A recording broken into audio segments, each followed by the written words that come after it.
With bye weeks starting to kick in, this is the time of the season sleepers start coming into play. We have 6 teams on their respective open dates: the Bengals, Broncos, Browns, Cardinals, Rams, and Seahawks. There are plenty of lineup holes to fill. Everybody knows the drill by now with sleepers. It's a self-explanatory concept. To qualify for this list, a quarterback's FanDuel salary has to be below $8,000, while $6,000 is the limit for running backs, wide receivers, and tight ends. QB Ben Roethlisberger vs. Bucks, $7,700. While Le'Veon Bell has been running wild as a sophomore, Big Ben has posted pretty average numbers as fantasies know. 21 quarterback. He simply hasn't had to do much with Bell playing so well.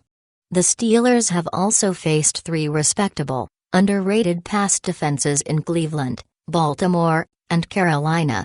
Roethlisberger is still averaging a healthy 7.7 PAT. He now gets a Tampa Bay defense that has been picked apart by the likes of Derek Anderson, Austin Davis, and Matt Ryan to start the year.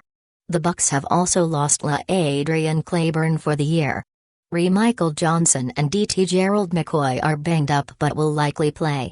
Tampa has seen the 4th fewest passes against its defense in the NFL, yet have allowed the 13th most fantasy points. CB Jonathan Banks is really struggling on one side of the field, while Dashaun Goldson and Mark Barron may be the most overrated safety duo in football. Big Ben is comfortably on the back end of the QB1 radar. QB Tony Romo vs. Saints, $7,500. Romo has been a real disappointment. But just like Roethlisberger above, Romo hasn't had to do much with DeMarco Murray carrying the mail. Romo is QB 24 through 3 weeks of action. With the highest projected over-under of Week 4 at 54 points, Romo may be forced to sling the ball around the yard to keep up with the Saints. I'd be more than happy with Romo as my bye-week fill-in if I owned a Peyton Manning, Russell Wilson, or Andy Dalton. QB Blake Bortles at Chargers, $6,500. It's officially Bortles' time in Jacksonville.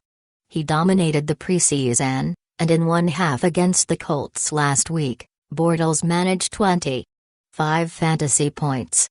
Of course, they don't come any more meaningless than that, but in fantasy football, we don't care how we get the points. The Jaguars will travel cross-country to take on the Chargers. Bortles could have another garbage time half to play some pitch and catch with his receivers against a prevent defense late in this one, as the Jaguars, plus 14, are this week's biggest underdogs. Ideally, we'd wait a week to see Bortles in his first NFL start before plugging him in lineups. But he's just so cheap, and could easily finish as a top 6 quarterback on Sunday. Playing Bortles in DFS would allow us to load up at running back and receiver. Editor's note: Rotoworld's partner FanDuel is hosting a 1-week $350,000 fantasy football contest for Week 4's games. It's only $10 to join and first prize is $30,000. Starts Sunday, September 28 at 1 p.m. ET. Arbita Angelo Williams at Ravens, $5,700. Jonathan Stewart, knee, is out indefinitely, and Mike Tolbert, leg, is on short-term IR. With just Darren Reeves on the depth chart behind him, Williams is going to get the vast majority of the work. The Ravens play the run reasonably well. But when searching for running backs, we want touches. Williams is going to get them, and could see upwards of 18 carries in this one. With Stewart and Tolbert sidelined, he's also likely to get the red zone work. Williams is a high-end RB2. Uri Robinson at Cowboys, $4,900. I'm going back to the Robinson well. Although he was vultured of a goal line touchdown by Pierre Thomas last week against the Vikings, that's not going to happen often. Thomas got that carry because of game flow. Robinson is going to get the bulk of those with Mark Ingram, hand out. He saw 18 carries total last Sunday. The Dallas defense is playing over its head right now. We'll see how it performs against one of the league's most high-octane attacks. Robinson is so cheap that it's hard not to play him when he's a near lock for 15-plus carries. RB Denard Robinson at Chargers, $4,600. These next three running backs are more for our redraft friends. I'm not using any of these guys in DFS lineups because of their unpredictability. With Marshawn Lynch, Monty Ball, Ben Tate, Terrence West, Isaiah Crowell, Giovanni Bernard, Jeremy Hill, Zach Stacy, and Andre Ellington all on bye or injured, there's going to be some digging to do in deeper leagues. Robinson played a 33.3% of the offensive snaps in Week 3, and coach Gus Bradley said he'll continue to see more reps. Shoelace may be the best athlete on the team. He can do some damage in space. Toby Gerhart has no wiggle to him, so the Jaguars simply need to get Robinson more involved on offense. As mentioned above, this game could get out of hand, leaving plenty of dump-offs and garbage time reps for Robinson to gobble up. There are worse options than Robinson on the waiver wire. RB Brandon Oliver vs. Jaguars, $4,500. After playing just 6 snaps against the Bills, Oliver is going to have to play more this Sunday with Ryan Matthews and Danny Woodhead out. Oliver is expected to be the No. 2 behind Donald Brown. Brown isn't an every-down workhorse, he is going to need breathers. And with this game a potential blowout in San Diego's favor, the Chargers might want to lighten Brown's load in preparation for a Week 5 grinder against the Jets. Oliver averaged 4.6 YPC in the preseason, and the Jacksonville defense is hemorrhaging points to running backs. He's a sneaky play. Our own Evan Silva is actually starting Oliver ahead of Bernard Pierce in the Rotel World Dynasty League this week. RB Jerick McKinnon vs. Falcons, $4,500. McKinnon played just 17 of 57 snaps last week against Saints, getting out-touched 15-4 by Matt Ajata. McKinnon did nothing to earn more snaps, rushing for -1 yard and dropping 2 passes, but he's an athletic freak. The Vikings need to just let McKinnon loose. Letting Ajata plod his way to 2.2 YPC isn't doing the team any good. The Atlanta defense has been destroyed by running backs, and McKinnon has the talent to shred it. The Vikings know they need to get the ball in the hands of their playmakers like Cordarrelle Patterson more often, so hopefully they'll realize the same with McKinnon. He's worth stashing in all leagues. Don't forget, for everything NFL, check out and follow and on Twitter. Also, purchase our info-loaded WR Mike Evans at Steelers, $5,900. Evans has been the forgotten man among his first-round rookie receiver brethren Sammy Watkins, Kelvin Benjamin, and Brandon Cooks. Evans was the only one of the foursome to be saddled with a 35-year-old, career backup as his quarterback. Josh McCown is now injured, leaving gunslinger sophomore Mike Glennon at quarterback for the Bucs. Evans can run and jump, and he has a decisive edge over basically every corner in the league. This Sunday he gets to face off with Steelers LCB Cortez Allen. Evans runs most of his routes against left corners, and Allen has been getting worked over in coverage through 3 weeks. Vincent Jackson has a small fracture in his wrist, which could make Evans the go-to guy for Glennon. It's Evans' time to shine after Watkins, Benjamin, and Cooks have already had their breakout games.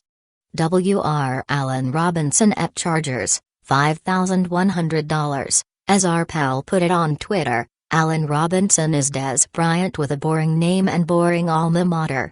He's 6'3" 210 with explosive athleticism. He missed most of the summer and preseason with a hamstring injury, which is why the average fantasy player is just starting to hear about Robinson.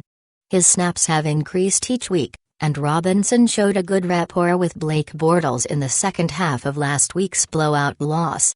He's likely to run most of his routes against Chargers LCB Sharice Wright on Sunday. Wright is susceptible to the big play. Robinson has plenty of big play and low-up potential. A Bortles-Robinson stack in DFS isn't a bad avenue to travel.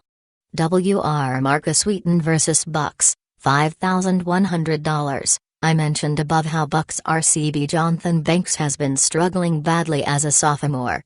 Well, the receiver who gets to run most his routes against Banks on Sunday is Wheaton. Quarterbacks have posted a passer rating of at least 100 while throwing at Banks each of the first 3 weeks, and he's allowed 13 of the 15 balls that have come his way to be completed. Wheaton can run by any cornerback in the league.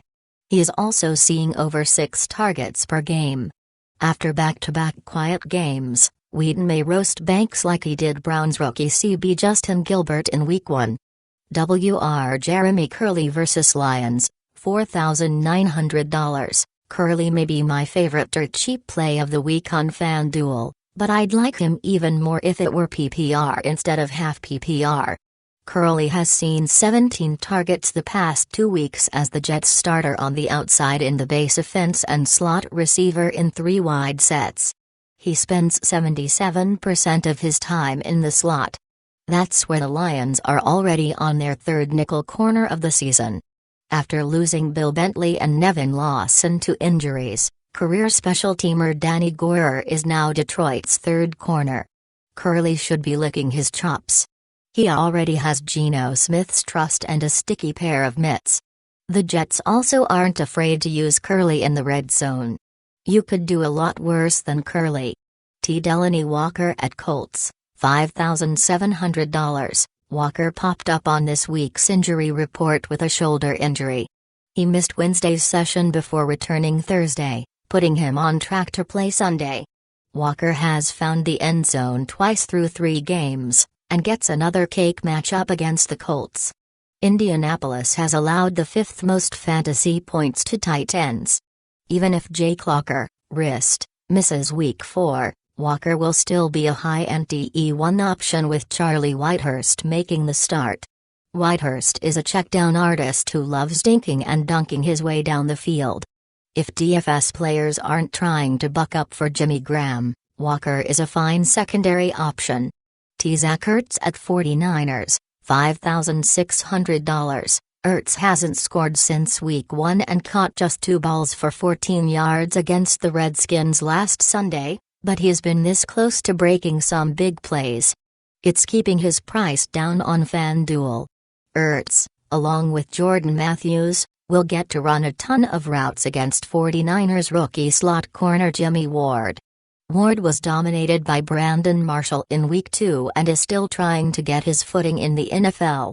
This game has the 2nd highest over-under of the week at 51 points. Both defenses play the run well, but can't stop the pass. Ertz is locked in as a mid-range TE1.